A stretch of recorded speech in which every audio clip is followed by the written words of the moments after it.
Okay, so as you see there, the little time-lapse sped up video, we've got the gearbox and the motor back on the casting. Really difficult to do that on your own with a forklift. I really wanted to get it done because it's the weekend and I've got plenty of work to be doing on Monday and I can't really spend any more time messing around with this at the moment. So I wanted to get it done this weekend so it's out the way and it's all cleared off my bench so I've got a bit of space for working with.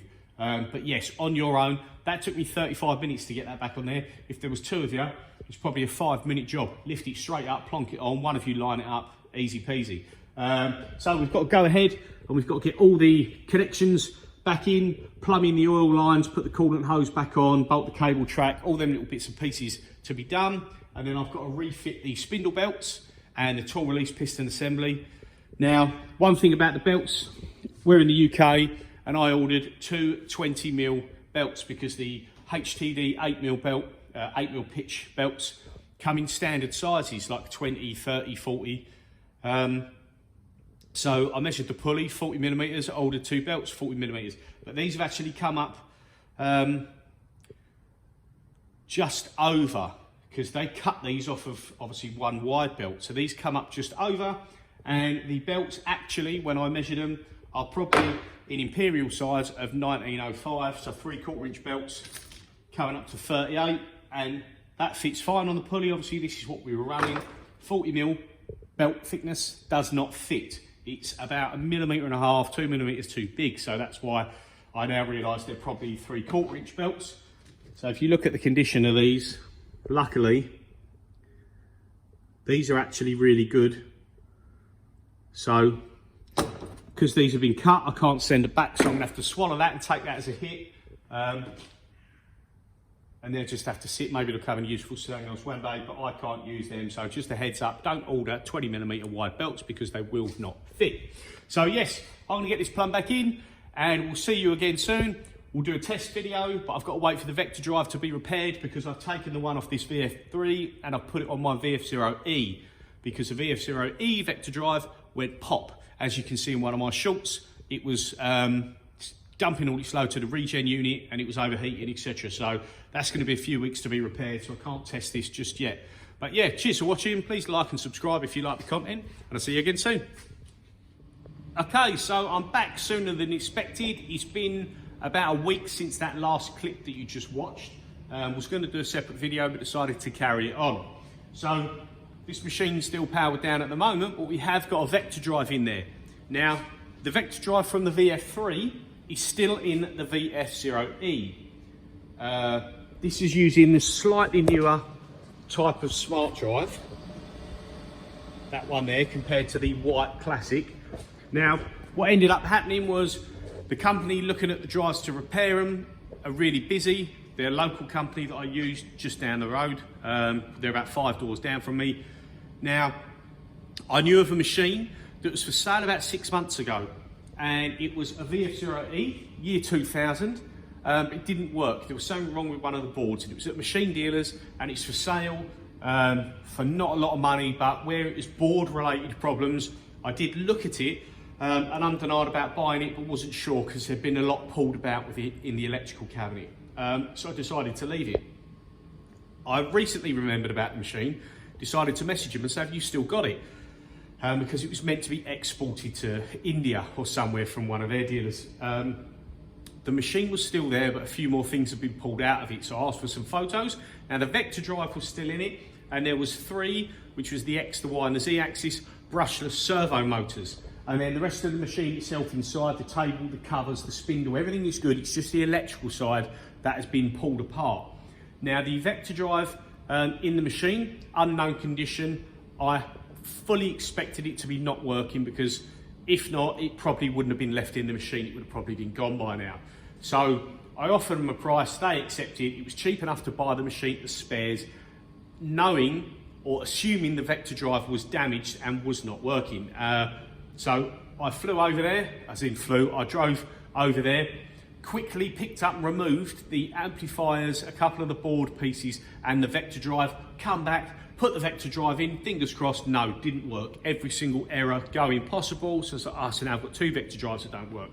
But My long-term plan is to have a vector drive in this machine, a vector drive in this machine, and then one spare to flip between the two to hopefully stop me having too much downtime in the future.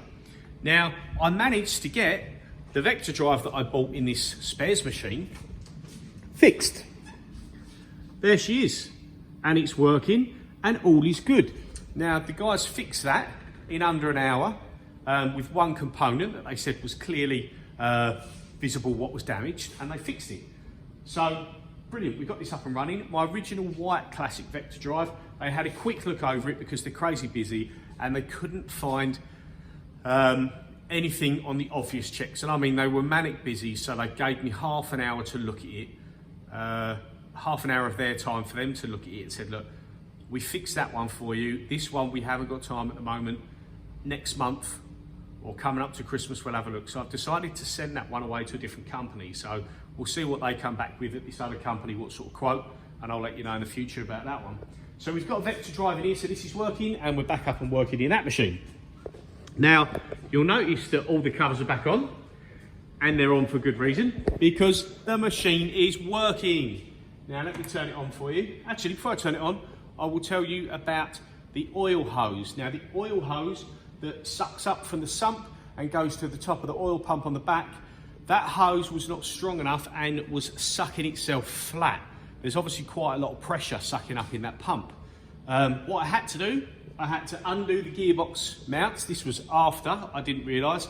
I had to remove the belts again, the tool release piston assembly, took the 6 bolts out from the gearbox, and I tilted the motor and gearbox assembly over until it was kind of resting against the sump inside the casting, so it couldn't fully fall off the machine. It can tilt forwards, you have to be careful and put a block of wood under the front where the tool release piston assembly normally sits, because the motor can go forward, but it can only tilt so far to the side before it all jams up in the casting. It's only sitting on the steel sump, so it's not going to damage anything. And I managed to get to the hose at the side and replace it with a PVC reinforced braided hose and put some new clips on there. So that solved that problem. So I won't be using that type of hose in the bearing kits and the seal kits if anyone buys one, and it won't be supplied with that hose, so don't worry. I'll shoot some pictures of that now, just so you can see how I tilted it over and what I had to do.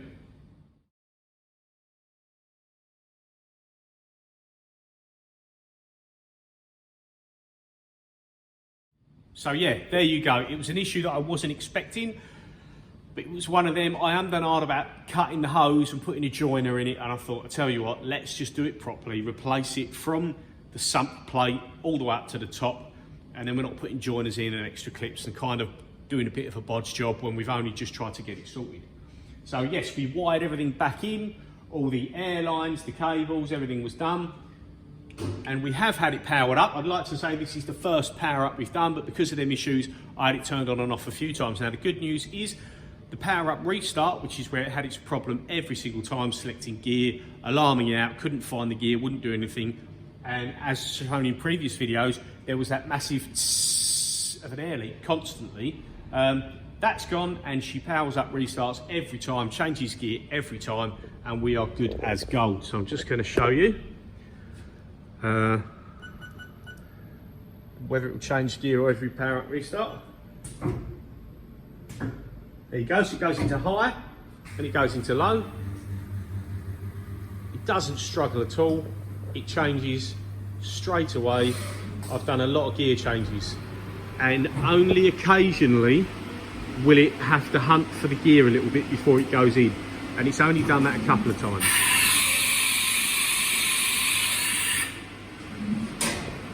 So currently it's in the low gear. If I go in 42,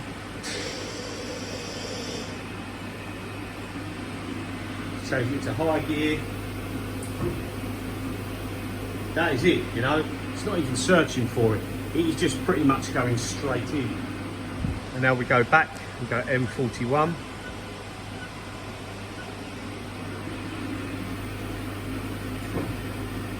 You can just see it move ever so slightly as it finds that tooth and notches in. So yes, the good news is that we are working. Now, I'll just e-stop that because the fans on these are very noisy. I must admit, I'm not liking the noise of the gearbox machines very much. But yes, I am pretty sure that the issue in my case on my gearbox setup was the air shifter assembly, and as shown in previous videos, the brittle and worn O-rings that was causing air to bypass through that cylinder, which holds the gear in high or holds it in low, and coming out the other end of the line, and which is what the air leak we heard from the Mac valve assembly was every time I was wondering where the air leak was coming from. So changing the bearings, fantastic, it sounds good. Changing all the seals, fantastic. We've got no leaks or anything in the gearbox. Obviously the covers are on now, so I can't show you all around it, but there is no oil leaks. We've run it up for a good few hours. It sounds good. We tensioned the belts. Obviously we used the old belts again, but yeah, so that's about it really. The other thing I've done, I just tightened up the light in there because it was all hanging loose. We've put new side panels in. You can barely tell they're in there, they're so shiny. Look at that.